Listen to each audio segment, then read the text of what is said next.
Então vamos lá, galerinha do bem. A partir desse momento, nós vamos trabalhar um pouquinho sobre o segundo reinado, que na verdade a gente vai estar continuando a nossa videoconferência da semana passada, não é isso? Falando aí sobre esse período no Brasil de 1840 a 1889. Isso quer dizer século XIX, né? É o segundo império no Brasil, né? Governo de Dom Pedro II. O que a gente pode destacar tanto desse governo de Dom Pedro II, professor? Primeiro ponto, como ele chegou ao poder, que foi através de um golpe, o famoso golpe da maioridade, onde ele basicamente assumiu o poder com 15 anos incompleto. Foi uma arquitetação, né? Foi um golpe traçado pelo famoso Partido Liberal, né? Aquele partido que estava excluído do poder, porque nesse momento quem estava no poder era o Partido Conservador, do famoso Araújo Lima, né? Então ele estava no poder, era a famosa Regência Una de Araújo Lima. Como os liberais estavam excluídos do poder, então eles arquitetaram esse golpe e fizeram com que Dom Pedro de Alcântara assumisse o poder com 15 anos incompleto, iniciando assim o segundo reinado. Segundo reinado, que é dividido politicamente nessas três fases, né? Que é o período da consolidação do poder de Dom Pedro II, tá? A conciliação, que é o momento que os dois partidos vão estar ao poder, né? Que foi literalmente traçado por Dom Pedro II. E o período que é a decadência, ou também conhecido como a crise do segundo reinado. Aquele momento também que surge um novo partido, que é o Partido Republicano, né? E aí você vai observar que a tendência é cada vez mais essa forma de governo, que é a monarquia, entrar em descrédito e em crise, correto? Nós vamos observar que esses partidos, né, o Partido Liberal e o Partido Conservador, que foram criados ao longo do período regencial, né, que eles eram os antigos, né, partido, o liberal era conhecido como o famoso Partido Progressista, correto? E o conservador era conhecido como regressista, tá? Mas basicamente a ideia deles era o quê? Do Partido Liberal, que era o progressista, aumentar a autonomia para as províncias, em outras palavras, diminuir o poder central. Já o regressista, que são os conservadores, era diminuir o poder das províncias, aumentando o poder central. Mas se você for analisar cuidadosamente, não há diferença entre um partido e o outro. Mas por que, Franfran? Simples, galera. Porque você vai observar que quem é que pode votar segundo a Constituição de 1824? Não era quem tinha renda? Não é o famoso voto censitário, né, para maiores de 25 anos do sexo masculino? E quem é que podia ser votado? Pessoas que tinham renda maior ainda. Então isso quer dizer que as pessoas que ingressavam na vida política eram pessoas que tinham poder aquisitivo. Eram pessoas que tinham prestígio, vamos dizer assim, capital, né? Então essas pessoas, elas vão literalmente fazer políticas para o segmento delas, para a elite. Então, sendo liberal ou sendo conservador, eles vão estar fazendo políticas para a elite. Quando se fala descentralizar o poder, aumentando o poder das províncias, quem é que vai ter o poder? São os políticos que governam as províncias. Se fala centralizar o poder, quem é que vai ter o poder? É justamente as pessoas que fazem parte do poder central. Então, em outras palavras, não é à toa que existe uma frase que incrementa muito bem isso, que é aquela frase: nada mais liberal do que um conservador na oposição. E nada mais conservador do que um liberal no poder. Então, em outras palavras, não há mudanças, tá? Tudo pela classe e tudo por eles, para eles, tá certo? Então são os dois partidos que vão comandar ou que vão fazer parte da vida política ou que vão estar ali, né, à frente com o famoso Dom Pedro II. E o que eu falei para vocês, né, é incrementado, né, justamente nessa chartzinha aí, né, que vai mostrar justamente, né, toda aquela frase que eu tinha dito. Então vocês podem observar muito bem que não muda nada o poder na mão dos conservadores ou o poder na mão dos liberais. Bacaninha, galera? Então vamos lá, dando continuidade. Então nós vamos observar que o período regencial, ele, se vocês se recordarem, ele foi assombrado por várias revoltas. Período regencial é aquele que vai de 1831 a 1840. Então houve lá o período da cabanagem, da sabinada, da balaiada, da farroupilha. Então todas essas revoltas, elas aconteceram durante o período regencial. A última revolta que durou mais tempo foi a farroupilha, que ela vai acabar em 1845, mas ela é uma revolta do período regencial. Então você caracteriza a farroupilha como sendo da regência, não do segundo reinado. Então, como a grande parte foi apaziguada, então vocês vão observar que esse segundo reinado ele já vai ser bem mais tranquilo em relação ao período regencial.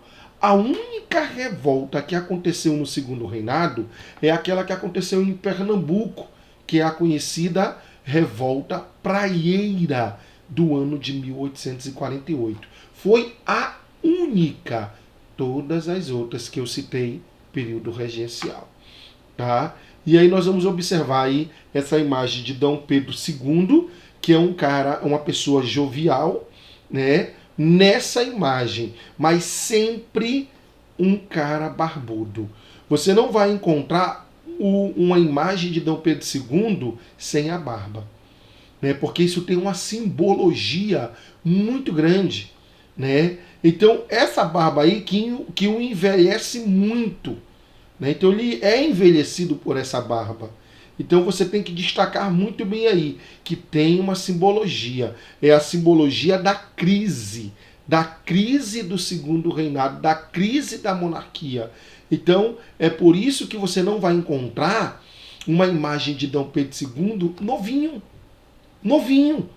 A imagem mais assim de Dom Pedro mais novo é quando ele é do período regencial, que ele é bebê, ele tem 4 anos, é uma criança. Tá? Agora ele já acima dos 14, 15, 20 anos, você não vai encontrar uma imagem nova de Dom Pedro II. Dificilmente. Tá? E aí nós vamos observar justamente o que aconteceu nesse segundo reinado na parte da política. Vocês vão observar que de cara Dom Pedro II, ele faz o seu primeiro ministério formado pelo Partido Liberal, que foi uma forma de ele agradecer o Partido Liberal pelo golpe da maioridade. E aí ele forma esse partido, né, ou forma esse ministério, que é o famoso Ministério dos Liberais, ou também conhecido como Ministério dos Irmãos, que vai comandar os primeiros anos do segundo reinado. Não demora muito, ele faz uma eleição. E nessa eleição, né, que vai estar concorrendo o Partido Liberal com o Partido Conservador, é marcado pela violência. Então a violência vai marcar essas eleições, esse processo eleitoral. Você observa que os eleitores, eles vão ser, de uma certa forma, surrados, vão bater nele, né? Os componentes do Partido Liberal e do Partido Conservador vão usar a violência, vão usar o cacete. É por isso que a eleição, esse processo eleitoral no início do segundo reinado, é conhecido como a eleição do cacete. Porque tanto o Partido Liberal como o Partido Conservador usou o cacete para ganhar a eleição. Mas quem vence essa eleição do cacete é o Partido Liberal. Só que fica comprovado a violência, e aí você observa o quê? Você observa que Dom Pedro II anula a eleição e ele resolve fazer valer o seu direito, o seu poder absoluto, que a gente não chama poder absoluto, né? Mas é características absolutas, que é o poder moderador, que está na Constituição, é o 4º poder da Constituição, que só o imperador possui, o famoso poder moderador. E aí ele vai e faz o quê, Fran? Ele coloca quem ele quer no poder. E aí ele forma um ministério só de conservadores. Você vai observar que isso vai marcar praticamente todo o segundo reinado. Ele mudando as pessoas ou mudando o chefe do ministério. Ora ele colocava um chefe conservador, né, o chefe lá do ministério, do primeiro, como se fosse, bem entre aspas, um primeiro-ministro ali, né? E aí, passa lá alguns meses, ele não gostando desse ministério, ele não muda o ministério todo, ele só muda esse chefe do gabinete, esse chefe do ministério, né? Ele muda, coloca lá, se era um conservador, ele coloca um liberal. Que aí esse cara vai e faz novas eleições, e basicamente era uma eleição de carta marcada, e o ministério todo vai ser de liberais. Só que passa lá 3, 4, 5, 6 meses, Dom Pedro II não gosta. Ele não gosta do ministério. Ele não muda o ministério, ele muda o chefe do ministério, né? Ele tira o chefe, o ministro lá, o principal, né, e coloca um conservador, que faz novas eleições, eleições de carta marcada, e o ministério todo que vai ser formado é de conservadores. E aí você vai observar que ao longo do segundo reinado é assim que vai ser. Então Dom Pedro II, para não se indispor, ele não muda o ministério todo, ele só muda o chefe do ministério, o chefe do gabinete. E aí fica caracterizado como o famoso parlamentarismo às avessas. Como assim, Franfran? O que é esse parlamentarismo às avessas? Gente, nós observamos o quê? Que a monarquia parlamentar mais tradicional do mundo é o da Inglaterra. Lá na Inglaterra, tu sabe que existe o rei, a rainha, e existe o parlamento. Esse parlamento que é governado ou que é dirigido pelo primeiro-ministro. Na Inglaterra, o rei e a rainha, eles são meramente chefes de estados.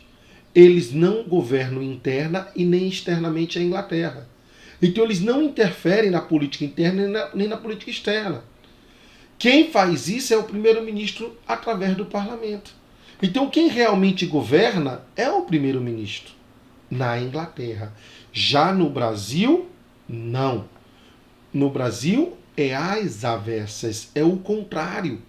Você vai observar que existe lá o parlamento, existe o ministério, existe o chefe do ministério, mas ele não governa.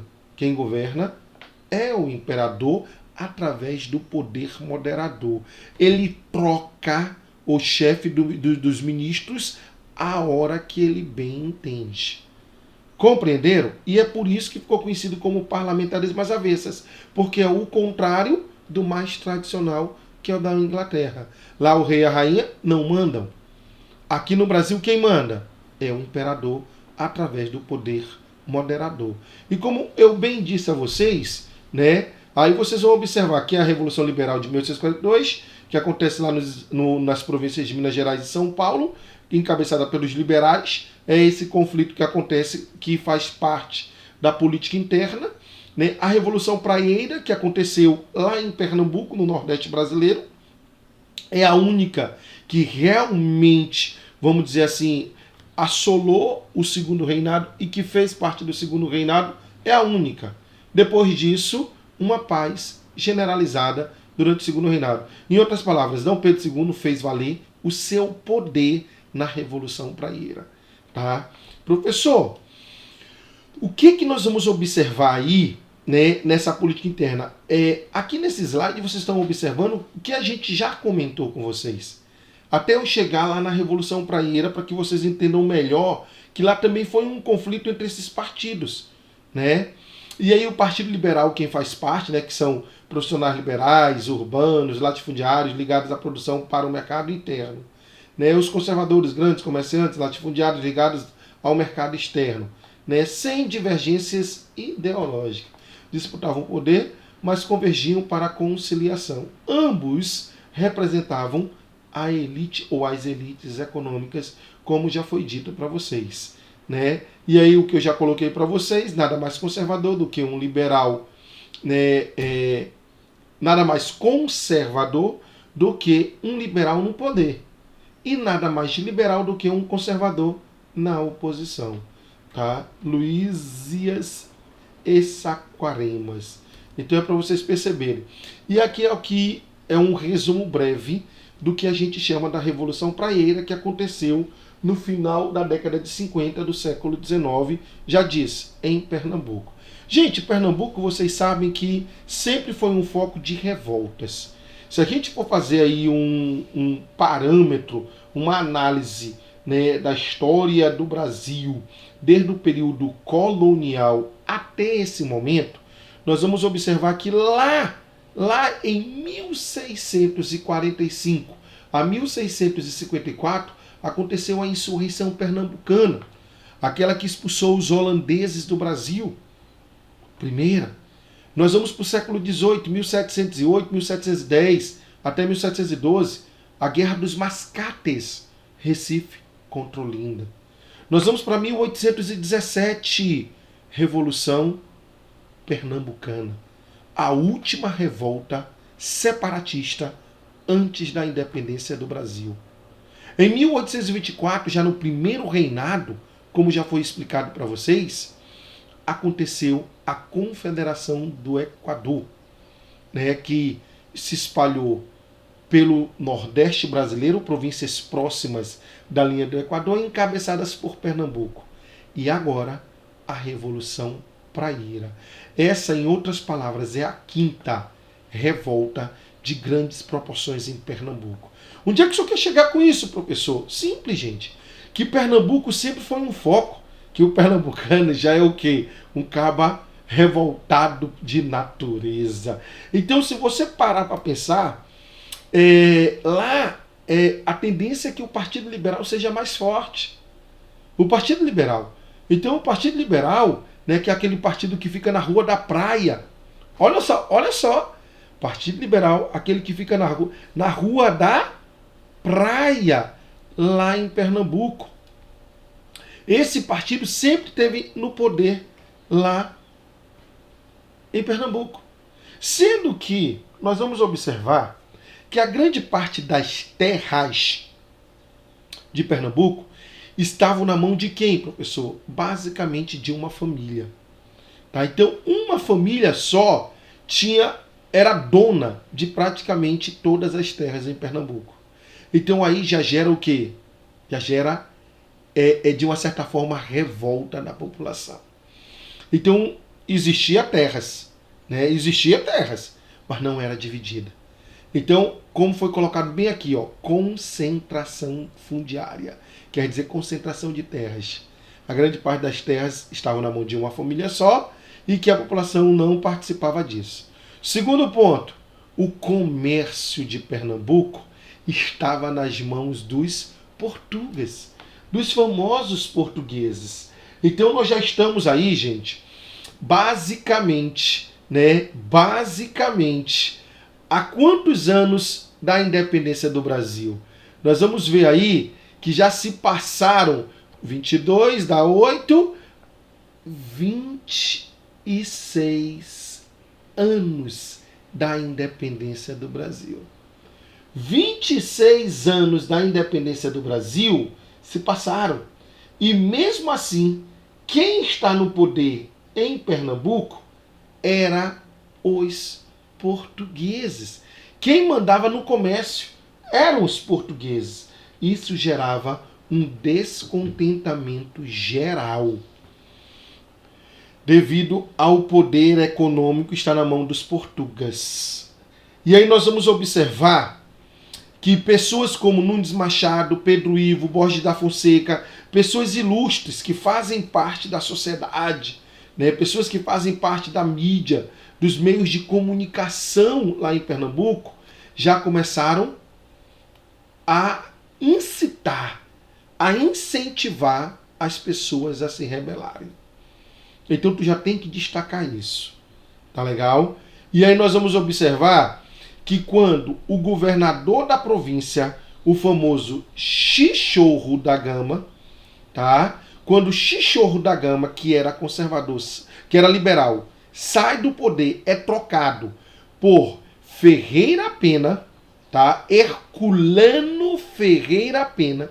Então, quando Herculano Ferreira Pena, que foi um indicado por Pedro Araújo Lima, aquele ex-regente conservador, então ele está indicando quem? Um outro conservador. Então Ferreira Pena, Herculano Ferreira Pena, era conservador.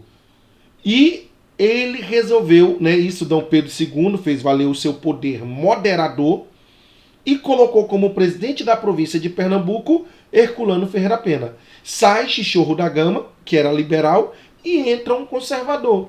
Quando Dom Pedro II fez isso, pronto, foi o estopim da revolta. Foi o estopim da revolta. Nós vamos observar que o jornal Diário Novo, né, encabeçado também pelo Partido da Praia, né, todos eles vão se unir. É uma revolta que une segmentos diferenciados da população pernambucana. Nós vamos ter segmentos do povo, segmentos da mídia, segmentos da elite, que era do Partido Liberal, né, políticos liberais. Então, vários segmentos vão se unir contra a indicação de Ferreira Pena para o governo da província de Pernambuco. Estoura a revolta, mas professor, o que esses manifestantes almejam, o que eles desejam? Aqui você vai observar o voto universal. O voto universal, masculino e feminino, liberdade de imprensa, abolição da escravidão. Como eu falei para vocês, são segmentos diferenciados. Proclamação da República, cria um governo republicano, nacionalização do comércio. Por que, Francisco? Porque quem comandava o comércio de Pernambuco eram os portugueses. Direito ao trabalho. Vocês vão observar que isso está tudo escrito no famoso Manifesto ao Mundo. Tá? Então, o Manifesto ao Mundo eram as reivindicações dos famosos líderes da Revolução Praieira. Vocês vão observar também que eles pediam um fim do poder moderador.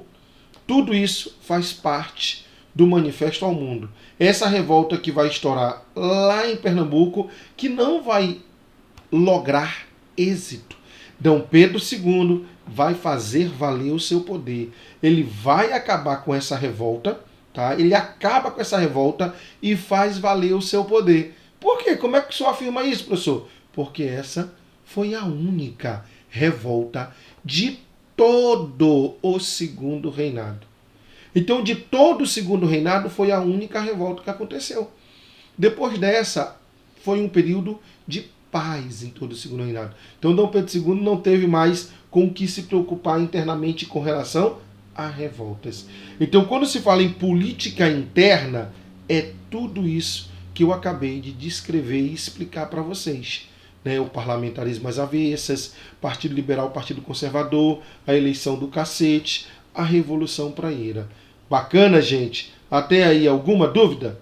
Tranquilos? E aqui eu já estou iniciando com vocês a política externa do segundo reinado, que eu vou deixar para o próximo vídeo que eu vou gravar para vocês. Valeu, galerinha do bem! Até a próxima!